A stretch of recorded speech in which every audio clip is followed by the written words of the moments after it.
Hi, welcome everyone to the third day at the group exhibit for hydrogen and fuel cells here at the Hanover Fair 2012. Please do come in, sit down. We have some seats. We have some drinks available on the house, of course. Today we've got an interesting subject for you. Acta's innovative technology for electrolytic stacks and hydrogen generators. With me today, I've got the CEO of Acta. Please join me in welcoming on stage Paolo Bert.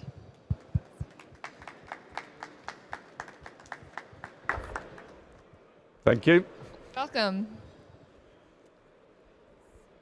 Hi, good morning. So today we're excited to hear about your unique electrolyzer solution for hydrogen production. To give us a better understanding about how this technology fits in within the industry, could you please first explain some of the technological challenges involved in other more traditional types of electrolyzers that might be barriers to market acceptance? Well, electrolyzers typically are KOH-based alkaline electrolyzers. The problem associated up until now with those type of electrolyzers is that they normally produce a ambient pressure hydrogen, which needs to be compressed to be stored. Therefore, there is extra energy to be spent in the process. Recently, electrolyzers have been introduced that can produce compressed hydrogen, but they polarize the gases by current. So they need a constant flow of current. Today, the big demand is for systems that are directly interfaced to renewable power sources. And this type of electrolyzer is not really ideally suited to work on a direct connection to wind or solar energy. So that's the first challenge. The second challenge is indeed the fact that the gas emerge from a solution, therefore they carry with them some liquid, some in the form of gas, which need to be separated before the hydrogen can be used. So this creates a large, more complex system, and the use of high caustic KOH is really preventing an adoption at a consumer level. The other technology is the newer technology based on a PEM membrane, which enables a direct connection with renewable power sources. And is, let's say, in this case, you have the hydrogen relatively dry because water is only circulated at the oxygen side. The problem associated with this type of electrolyzer is, number one, the intensive use of platinum on the hydrogen side and platinum iridium for the anode on the oxygen side. These limit the adoption of the technology to wide scale, let's say about megawatt scale systems because of scarcity of the noble metals employed. Another problem associated with this type of electrolyzer is the fact that they need a very pure water. And this is due to the fact that the membrane itself absorbs the metal ions that will deactivate the system.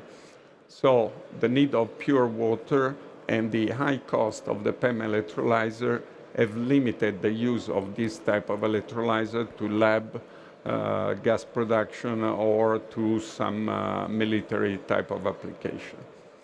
So you have a lot of constraints that you've got to have dry hydrogen, you've got to have a cost-effective system, you need to be compatible with intermittent power instead of constant power, you've got to keep the pressure balance in your system, you've got to avoid contamination.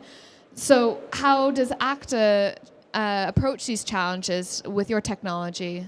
A new technology that is been emerging in the last 10, 12 years is the use of an ion exchange membrane. Different from a proton exchange membrane, this membrane is alkaline, therefore it will not corrode metals like an acidic membrane, and it's possible to use electrodes and catalysts which are based on nickel cobalt, stainless steel. So in terms of material, you can use similar material to the one that are used in the common alkaline electrolyzers, so very low cost. In terms of the benefit, you have the same benefits that you have from a PEM electrolyzer in that you can produce a directly compressed gas from a renewable source. You can switch it on and off without gas blending and therefore without ever reaching an explosive blend. You have the possibility of using also rainwater,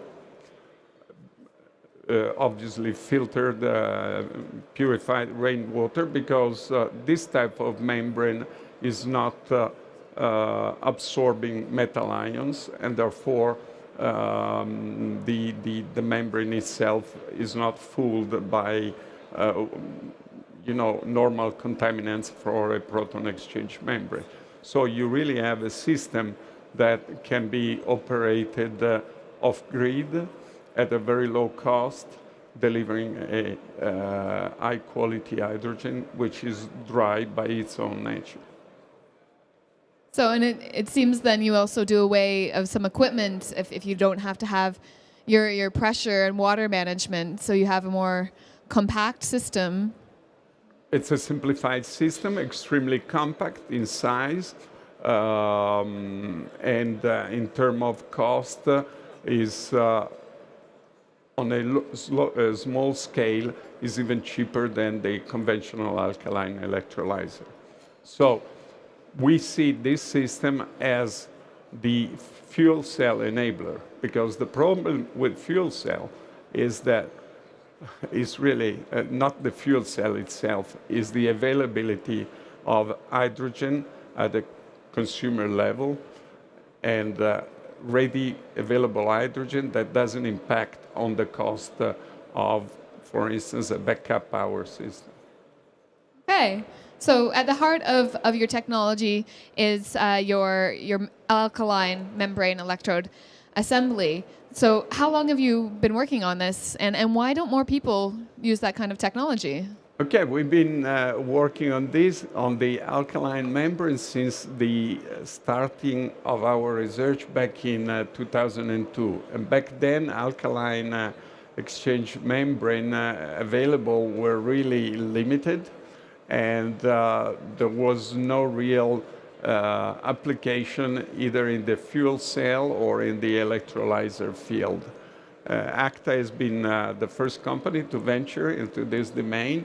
We have realized we still continue our research in the alkaline membrane fuel cell, but really we have realized that there is an active market need for an electrolyzer. So in terms of production, we are now concentrating for the last 5-6 years, we are concentrating our effort on the electrolyzer. Okay, so I think you mentioned briefly about cost before comparing to other alkaline, more traditional alkaline electrolyzer systems. Could you please tell us maybe compared to PEM systems, or what's the cost benefit of your system? Well, we think that our system generally is about one-fifth of the cost of a PEM stack. Our stack is about one-fifth of a PEM stack. And as I said before, our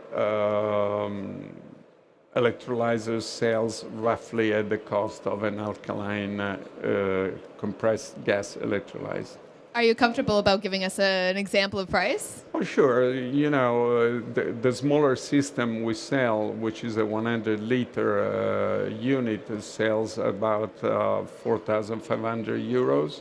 And we are selling the 1 cubic meter unit at roughly 20,000 euros. And that liters, is that the hydrogen production or the water that you put in? No, that's the hydrogen production, the liters per hour of hydrogen produced. Okay, great. And I guess also, I mean, you touched on this a little bit when you were saying that your membrane isn't poisoned like proton exchange membranes with metal ions. So how does the lifetime of your system compare to other traditional systems? Well, we think that at the moment we are guaranteeing our product 5,000 hours, which is in line with fuel cells and other comparable membrane-based products. We have a life expectancy of about 9 to 10,000 hours, and we just have a recent technology, so we needed to build up enough time to tell you. Maybe next year we have another, 5,000 hours of testing on top of existing. That you offer a guarantee at all on the performance for any sufficient amount of time. I mean, that's already advantageous. So hopefully, yeah, well, maybe you'll add guarantees year on year from there. Sure. We have seen, we have gone gradually from 2 years ago, 2,000 hours. We have gone to 4,000 hours, 5,000 hours. We are progressing with a guarantee. In any case, with the market we're facing, we have seen that the guarantee is more than sufficient for the market needs.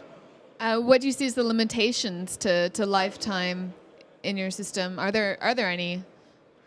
We just don't know yet how long it goes. No, we do. I think it's one problem that I've confronted our experience with some other manufacturer of fuel cells, electrolyzer. The ceiling is always the big. It's in a sense looks the least challenging, yet I think is on long term is a challenging part of the system. Okay, well, hopefully you'll stay ahead of the fuel cells that in the system that you're working with. Sure. Okay.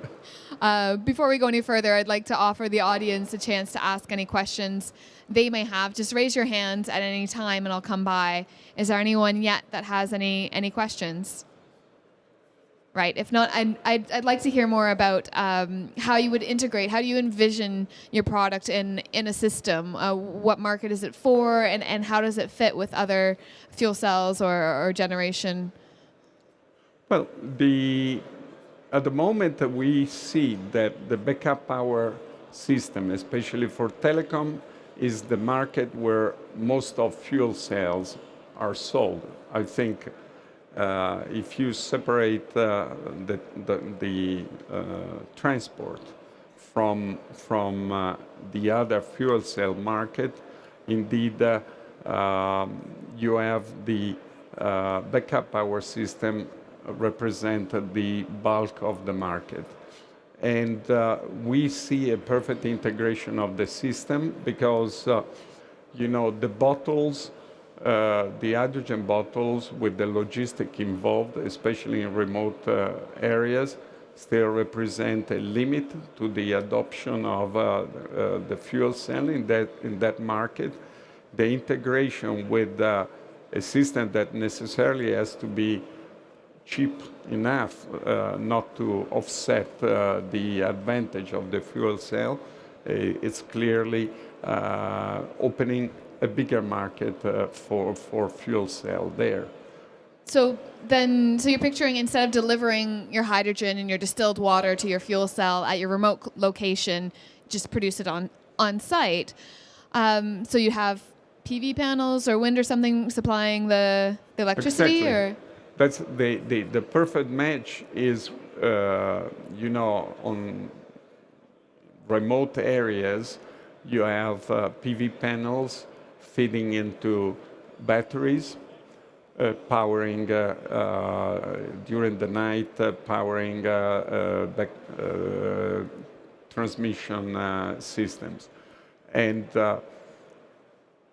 you normally have a diesel generator nearby to backup power for during the winter days when sun is not sufficient to recharge batteries. The replacement of the diesel generator with the fuel cell enables a reduction in the number of batteries that are sitting on the place. and you don't have to deliver diesel to the location either. And if you use, you are in a remote location, so the delivery of diesel is not only the cost of diesel, but is really the logistics. On top of that, if you replace the diesel generator with our system, you don't even need to carry water because you can use rainwater to refill the electrolyzer. So really, you have a completely service-free system. Sounds quite interesting. So solar energy directly to power. Why wouldn't you just use batteries to store the power directly? Well, the battery are indeed guaranteeing the immediate transfer from grid or in a remote location. They provide, let's say, the safety and the supply. The battery is relatively, it's well proven and adopted widely. The installation of an electrolyzer on site associated with a fuel cell enables the reduction up to 4 times, 1/4. In other words, you can reduce down to 1/4 the size of the batteries on site. Now, considering that in some harsh environment, either due to high temperature or cold weather, battery life can be as short as 2 to 3 years, reducing to 1/4 represent a major saving for the telecom company. It does seem like a very interesting example of systems integration. I would love to go on about this, but we do have another exciting talk coming up. So if you do want to continue this conversation with Paolo, please join him at his booth. It is just over here on the corner. So towards coffee and food. It's a good location. So thank you very much, Paolo. Thank you for joining us. Thank you. So please do stick around. We have another talk for you, microstructured fuel processors for decentralized energy production. We have Dr. Gunther Kolb, who is the head of energy technology and catalysis at IMM. Thank you.